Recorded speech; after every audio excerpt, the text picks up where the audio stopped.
ഇത് ഒരു ഈസി കടലക്കറിയാണ്. സബോള, ഇഞ്ചി, വെളുത്തുള്ളി,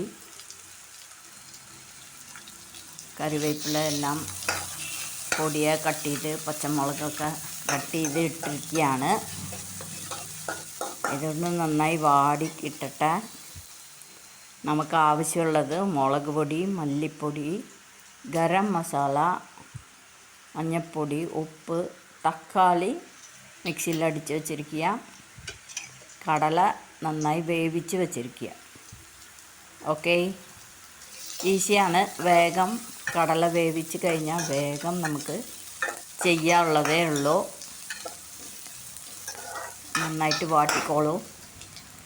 ഇത് ചപ്പാത്തിക്ക്, വെള്ളയപ്പത്തിന്, പുട്ടിന് എന്തിനും ഇത് കഴിക്കാം. ഈസിയാണ്, വേഗമാവും. നാളികേരമൊന്നും അരയ്ക്കാൻ നിൽക്കണ്ട. നല്ല ഗ്രേവി കിട്ടും. ഇതിലിപ്പോൾ നമുക്ക് തക്കാളി ഒഴിച്ച് നന്നായി വാട്ടാം. അതിൻ്റെ വെള്ളത്തിൻ്റെ അംശമൊക്കെ പോണ വരെ നന്നായി വാട്ടിയിതാക്കാം.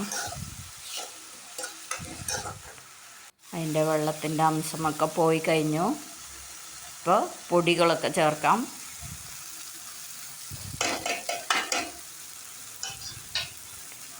ചേർത്ത് ഒന്ന് ഇളക്കിക്കോളൂ. തീ കുറച്ച് വയ്ക്കണേ. അപ്പോൾ ഇതിൽ നമുക്ക് കുറച്ച് കടല മാറ്റി വയ്ക്കാം. ആകെ ഒരു 2 സ്പൂണൊക്കെ മതിയാവുള്ളൂ. ഇത് നമുക്ക് നൈസായിട്ട് അരച്ച് വയ്ക്കാനാണ്. കൂട്ടാനൊരു ഗ്രേവി തിക്ക് കിട്ടാൻ വേണ്ടിയിട്ടാണ് ഈ കടലയെ ഞാൻ മാറ്റി വെച്ചിരിക്കുന്നത്. അത് മിക്സിയിലൊന്ന് അടിച്ചിട്ട് ഒഴിക്കാൻ പോവാണ്. ഓക്കെ, നന്നായി തിളപ്പിക്കണേ. കടലയും ആ മിക്സൊക്കെ ഒന്ന് ചേർന്ന് തിളയ്ക്കട്ടെ. അപ്പോൾ നല്ല സ്വാദാകും.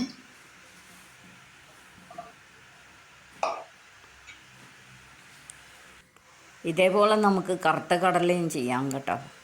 നല്ല ടേസ്റ്റ് ഉണ്ടാവും. ഇപ്പം ഞാൻ ആ കടല അടിച്ചത് ഒഴിക്കുകയാണ്.